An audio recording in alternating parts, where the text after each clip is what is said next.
ಗಾನವನ್ನು ಆಡುತ್ತಿರುವ ಆ ಪುರುಷನು ಯಾರಾಗಿರಬಹುದು? ಅವನೇ ಆ ಸೂರಪದ್ಮನ ವೈರಿ ಶಿವಕುಮಾರನು. ಆಹಾ, ಆತನ ಗಾನವು ಈ ಅರಣ್ಯದಲ್ಲಿ ಕಲ್ಲಿನಿಂದ ಹೊರಬರುತ್ತಿರುವ ಪ್ರತಿ ಧ್ವನಿಯಂತೆ ಕೇಳಿ ಬರುತ್ತಿರುವುದು ಅಲ್ಲದೆ ನನ್ನಲ್ಲಿ ಹೊಸ ಆನಂದವನ್ನು ಉಂಟು ಮಾಡುತ್ತಿರುವುದು. ಮಗಳೇ, ಆ ಆನಂದದ ಶಬ್ದವನ್ನು ವಿಧಾತನು ನಿನಗೋಸ್ಕರ ಸೃಷ್ಟಿಸಿರುವನು. ಕಾಲಾತೀತವಾಯಿತು. ನಾನಿನ್ನು ಹೋಗಿ ಬರಲೇ? ದಯಮಾಡಿಸಿ ಪೂಜ್ಯರೇ. ಕಲ್ಯಾಣ ವಸ್ತು, ಕಲ್ಯಾಣ ವಸ್ತು. ಆಹಾ, ಆ ಗಾನವನ್ನು ಆಡಿದ ಪುರುಷನು ನನ್ನನ್ನು ನೋಡಿದನೆ. ಆ ಶಿವನ ಕಡೆಯಂತೆ ತೇಜೋವಂತನಾಗಿ ಕಾಣುತ್ತಿರುವನಲ್ಲ, ಗಾನವನ್ನು ಆಡಿ ಎಂದು ಕಣ್ಮರೆಯಾಗಿ ಹೋದನಲ್ಲ, ಎಲ್ಲಿರಬಹುದು?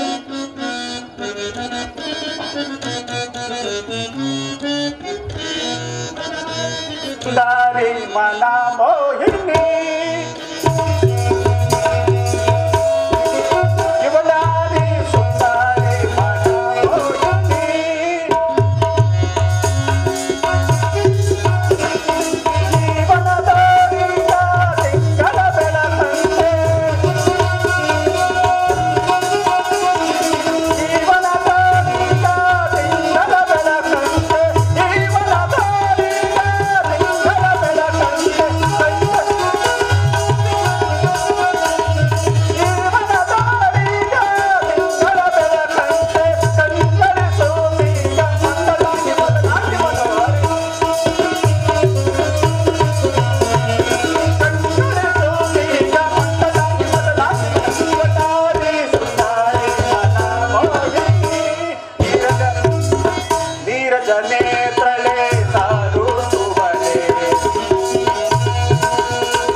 ಗಾನವನ್ನು ಆಡಿದ ಸುಂದರ ಪುರುಷನು ಈತನೇ ಆಗಿರಬಹುದು.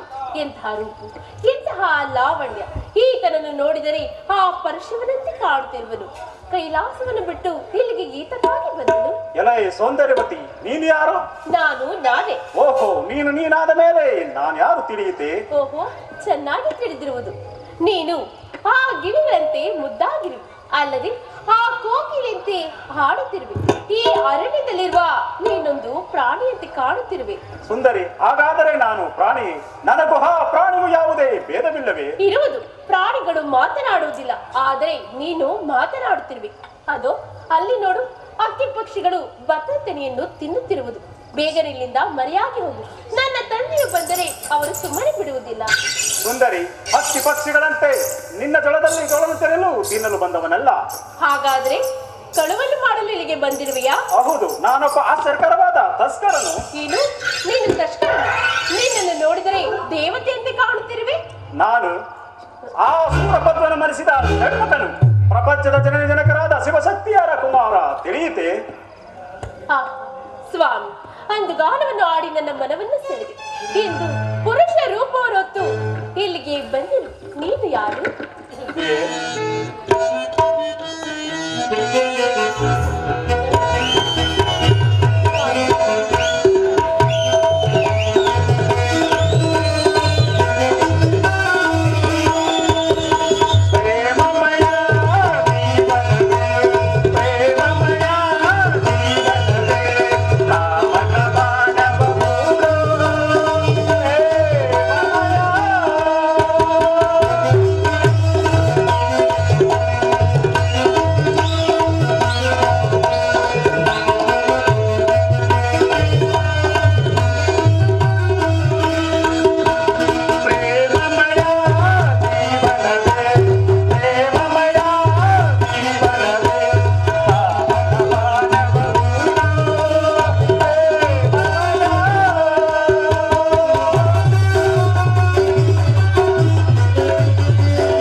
ಪ್ರವಾಸಕ್ಕೆ ಹೋಗೋಣ.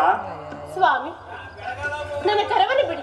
ಅದು ಅತ್ತೆ ನೋಡಿ, ನನ್ನ ತಂದೆ ಬೇಗನೆ ಇಲ್ಲಿಂದ ಮರ್ಯಾದೆ ಹೋಗಿರಿ. ಸುಂದರಿ, ಲೋಕವಿಖ್ಯಾತನಾದ ಷಣ್ಮುಖನು ಹೇಳಿಯಂತೆ ಮರೆಯಾಗಬಲ್ಲನಿ. ಹೋಗಲಿ, ನಿನ್ನ ಹಿತಕ್ಕಾಗಿ ಇಂದ್ರಜಾಲವನ್ನು ಕಲ್ಪಿಸಿ ನಿನ್ನ ಮುಂಗಡೆ ಸುಂದರವಾದ ಮರವಾಗಿ ನಿಲ್ಲುವೆನು. ಜೈ ಶಿವಶಕ್ತಿ. ಇನ್ನೂ ಅದಕ್ಕೆ ನಿಲ್ಲಲಿಲ್ಲ. ಒಂದು ಸಮಯ ನಮ್ಮ ವಿರಜ ಹೋಗ್ಬರ ಹಾರಾಡುವ ಅಕ್ಕಿ ಪಕ್ಷಿಗಳೇ ನನಗೆ ಸಂಗಾತಿಗಳಾಗಿರುವಾಗ ನನಗೆ ಬೇಸರವೆಂದರೇನು? ಸಂತೋಷ ವಾರ್ತೆಯ ಸಂಭ್ರಮವು ಈ ನಿನ್ನ ಜನಕನಾದ ನಂಬಿರಾಜನಿಗೆ ಸಂತೋಷ ನೀಯಿತು. ಆದರೆ ಈ ದಿವಸ ನಿನ್ನ ಮುಖ ಕಮಲವನ್ನು ನೋಡಿದರೆ ಅರಳಿದ ತಾವರೆಯಂತೆ ಒಂದು ತರಹದ ಚಿತ್ರವನ್ನು ಬೀರುತ್ತಿದೆ.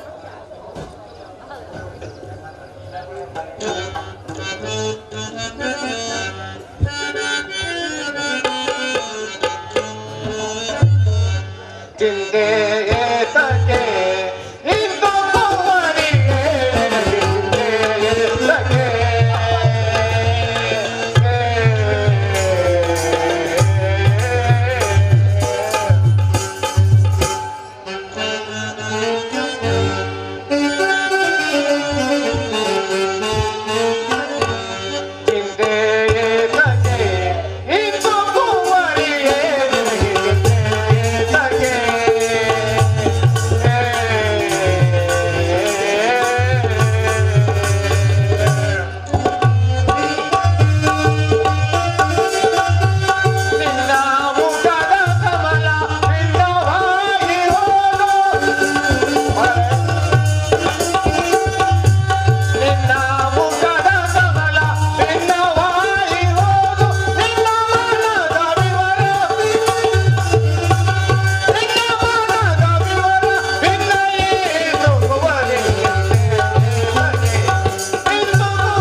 ಬೇಸರವೆಲ್ಲಿ ಜನಕ? ಆಕಾಶದಲ್ಲಿ ಹಾರಾಡುವ ಅಕ್ಕಿ ಪಕ್ಷಿಗಳೇ ನನಗೆ ಸಂಗಾತಿಗಳಾಗಿ ಸಿಕ್ಕಿರುವಾಗ ಬೇಸರವು ಎಲ್ಲಿಂದ ತಾನೇ ಬಂದೀತು?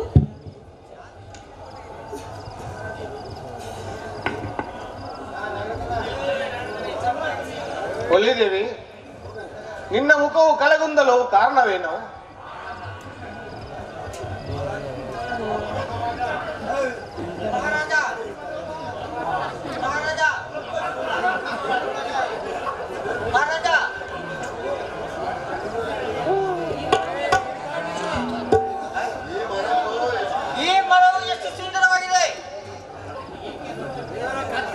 ನಿನಗೇಕೆ ಅದರ ಚಿಂತೆ ವನಚರ?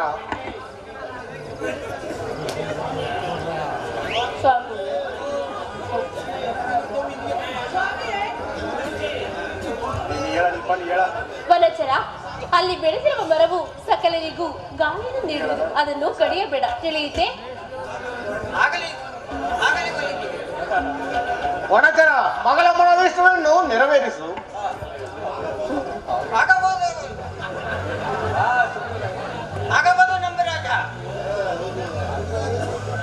ವನಚರ, ನಿನ್ನಿಂದ ಮಹದುಪಕಾರವಾಯಿತು.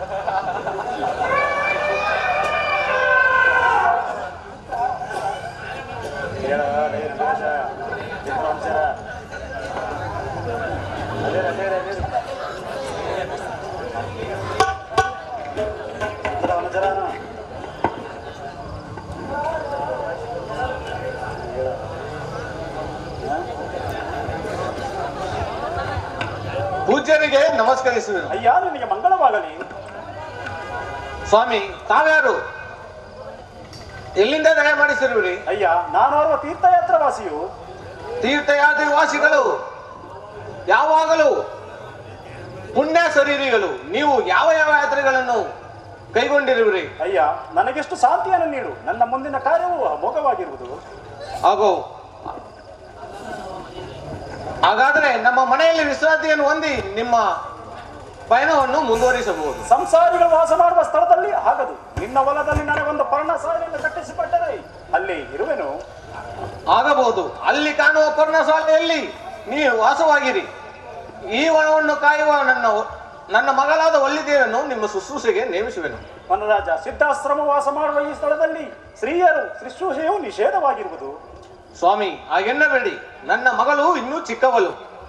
ಅವಳ ಸಂಪರ್ಕವನ್ನು ಕೈಗೊಂಡು ಅವಳನ್ನು ದಂಡೆಲಾಗಿ ಮಾಡುವುದು ನಿಮ್ಮ ಕರ್ತವ್ಯವಾಗಿದೆ. ವಲ್ಲಿದೇವಿ, ಅಪ್ಪಾಜಿ, ಪೂಜ್ಯರ ಯೋಗಕ್ಷೇಮವನ್ನು ಚೆನ್ನಾಗಿ ನೋಡಿಕೋ. ಹಾಗೆ ಆಗಲಿ ಜನಕ, ನೀವಿನ್ನು ಹೋಗಿ ಬನ್ನಿ.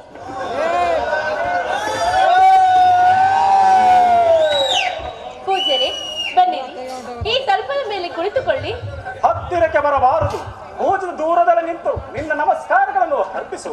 ಹಾಗೆ ಆಗಲಿ ಪೂಜ್ಯರೇ, ನಿಮ್ಮ ಪಾದಾರ್ಚನೆಗಾಗಿ ಹೋಗಿ ಪುಷ್ಪಗಳನ್ನು ಕೊಯ್ದುಕೊಂಡು ಬರುವೆನು. ಎಂತಹ ಸುಂದರವಾದ ರೂಪ. ಪೂಜೆಗೆ ಹತ್ತಿರಕ್ಕೆ ಬಾ ಎಂದಿದ್ದರೆ ಒಳ್ಳೆಯದಾಯಿತು. ಕಾರ್ಯವನ್ನು ಕೆಡಿಸಿಕೊಂಡೆನಲ್ಲ.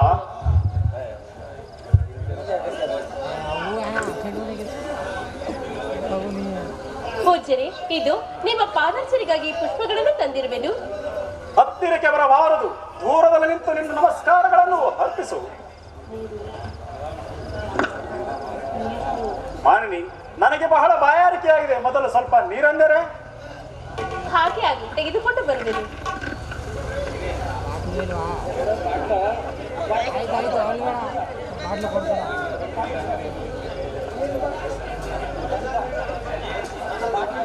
ಪೂಜ್ಯರೇ, ಇದು ಈ ನೀರನ್ನು ಎರೆಯುವೆನು. ಎಂತಹ ಸಿಹಿಯಾದ ನೀರು ಮಾನವಿ. ನಿನ್ನ ರೂಪಕ್ಕೆ ತಕ್ಕ ನೀರು, ಮಾತಿಗೆ ತಕ್ಕ ತೃಪ್ತಿ, ನಿನ್ನ ನೆನನಿಗೆ ತಕ್ಕ ಆನಂದ ಇವುಗಳು ನನಗೆ ಯೌವನವಂತ ಮಾಡಿತು. ಪೂಜ್ಯರೇ, ಇದೇನು ಈ ರೀತಿ ವಿಚಿತ್ರವಾಗಿ ಮಾತನಾಡುತ್ತಿರುವಿರಿ? ಇನ್ನು ಮುಂದೆ ನನ್ನನ್ನು ಪೂಜೆ ಎಂದು ಕರೆಯಬೇಡ. ಹಾಗಾದ್ರೆ ಮತ್ತೇನೆಂದು ಕರೆಯಬೇಕು? ಪ್ರಿಯ, ಪ್ರಾಣ ಪ್ರಿಯ, ಪ್ರೇಮನಾಥ, ಪ್ರೇಮ ಸುಂದರ ಪತಿ ಎಂದು. ನಿನ್ನ ಪ್ರೇಮಾಮೃತವನ್ನು ಕುಡಿದ ನಾನು ಯೌವನನಾಗಿದ್ದೇನೆ. ಛೀ, ನೀಚ, ಸಾಕು, ಬಾಯನ್ನು ಮುಚ್ಚು. ನಿನ್ನಲ್ಲಿ ಗುಳಿ ಬಿದ್ದಿರುವ ಕಣ್ಣುಗಳು, ಜೋತಾಡುತ್ತಿರುವ ಬಿಳಿಯ ಕೂದಲುಗಳು, ಮೈ ಕಟ್ಟಿನಿಂದ ಹೊರ ಬಿದ್ದಿರುವ ಮೈ ಮೂಳೆಗಳು. ಹೀಗಿರುವಲ್ಲಿ ಆ ಶಿವನನ್ನು ವಂಚಿಸಿ ಈ ರೀತಿಯಾಗಿ ಮಾತನಾಡಲು ನಾಚಿಕೆ ಉಂಟಾಗುವುದಿಲ್ಲ. ಶಿವನನ್ನು ಕಂಡವರಾರು ತರು. ನಿನ್ನ ಜೊತೆಯಲ್ಲಿ ಮಾತನಾಡಲು ನನಗೆ ಸ್ವಲ್ಪ ಇಷ್ಟವಿಲ್ಲ. ಇಲ್ಲಿಂದ ಈ ಕೂಡಲೇ ಹೊರಡುವೆನು. ಅಣ್ಣ ವಿನಾಯಕ, ನನ್ನ ಪ್ರೇಯಸಿಯು ನನ್ನ ಬಿಟ್ಟು ಹೋಗುತ್ತಿರುವಳು. ದಯಮಾಡಿ ಬಾ, ಕಾಪಾಡು ಕಾಪಾಡು. ಅಯ್ಯೋ, ಇದೇನಿದು? ಆವಿಯು ನನ್ನನ್ನು ಅಟ್ಟಿಸಿಕೊಂಡು ಬರುತ್ತಿದೆ. ಪ್ರೇಯಸಿ, ವೃದ್ಧ ಎಂದು ಬಿಟ್ಟು ಹೋದ ನೀನು ಮತ್ತೆ ನನ್ನಲ್ಲಿಗೆ ಬರಲು ಕಾರಣವೇನು? ಸ್ವಾಮಿ, ನನ್ನ ಅಪರಾಧವನ್ನು ಮನ್ನಿಸಿ. ಇನ್ನು ಮಾಮ ಅಪರಾಧವನ್ನು ಮನ್ನಿಸುವುದಕ್ಕೆ ನಾನೇನು ನ್ಯಾಯಾಧೀಶನಲ್ಲ. ಈ ನನ್ನ ಬಾಳಿಗೆ ಅಧಿಪತಿಯಾದ ನೀವಲ್ಲದೆ ಮತ್ತಾರು ನ್ಯಾಯಾಧೀಶರಾಗಬೇಕು?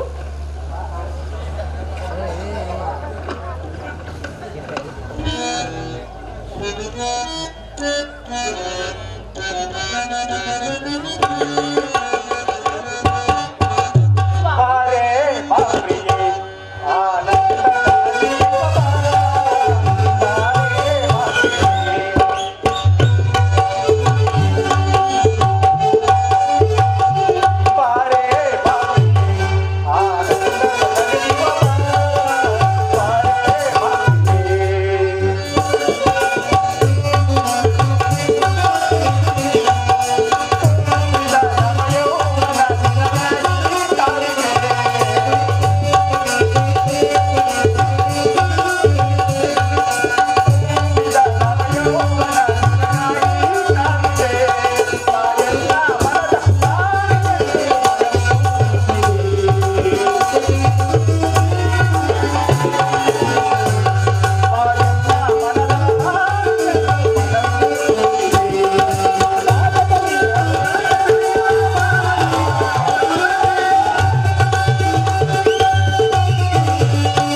ಆಗಲಿ.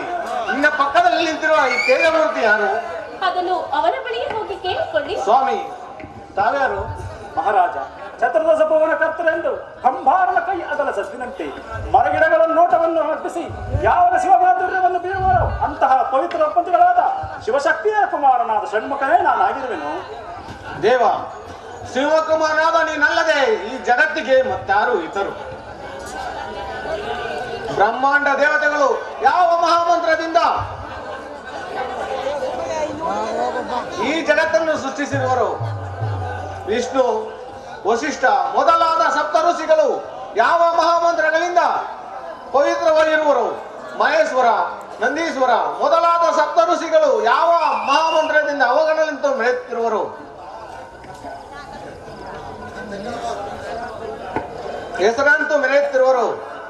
ಅಂತವರಿಗೆ ಮೂಲ ಪ್ರಣವ ಸ್ವರೂಪಿಯಾದ ನಿನ್ನ ಆಗಮನದಿಂದ ನನ್ನ ವಂಶವು ಪಾವನವಾಯಿತು. ಈ ವಿಷಯದಲ್ಲಿ ಸರ್ವಭಾಗ್ಯವು ನನ್ನ ಸಮ್ಮತವಲ್ಲ.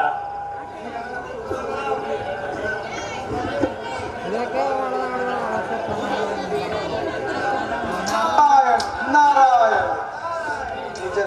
ಪೂಜ್ಯರಿಗೆ ನಮಸ್ಕರಿಸಿ. ನಿಮಗೆಲ್ಲರಿಗೂ ಮಂಗಳವಾಗಲಿ. ನಂಬಿರಾಜ, ಇದೇನು ಯೋಚಿಸುತ್ತಿರುವೆ? ದೇವ, ಇಲ್ಲಿ ನಿಂತಿರುವ ಸನ್ಮುಖನಿಗೂ ನನ್ನ ಮಗಳಾದ ಒಳ್ಳಿ ದೇವಿಗೂ ಲಗ್ನ ಸಮ್ಮತಕ್ಕೆ ಕಾರಣ ಪುರುಷರೆಂದೇ ಯೋಚಿಸುತ್ತಿರುವೆನು. ಮಹಾರಾಜ, ಚಿಂತಿಸಬೇಡ. ನಿನ್ನ ಮಗಳ ಲಗ್ನ ಕಾರ್ಯಕ್ಕೆ ಬ್ರಹ್ಮ, ಈಶ್ವರ, ವಿಷ್ಣು, ಸುರಾದಿ ದೇವತೆಗಳೇ ಕಾರಣಕರ್ತರವರು. ಎಲ್ಲಿ ಎಲ್ಲರೂ ಶಿವಸೂತ್ರವನ್ನು ಮಾಡಿ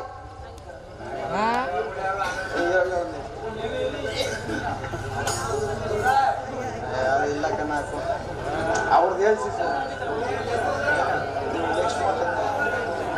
ಇವರೀರುವರಿಗೂ ಗಂಧರ್ವ ವಿವಾಹವಾಗಲಿ. ಮುರುಗೇಂದ್ರ, ಈ ಹೂಮಾಲೆಯನ್ನು ಒಲ್ಲಿ ದೇವಿಯ ಕೊಳ್ಳಿಗೆ ಧರಿಸು. ಆಗಬಹುದು. ಅಮ್ಮ ಒಲ್ಲಿದೇವಿ,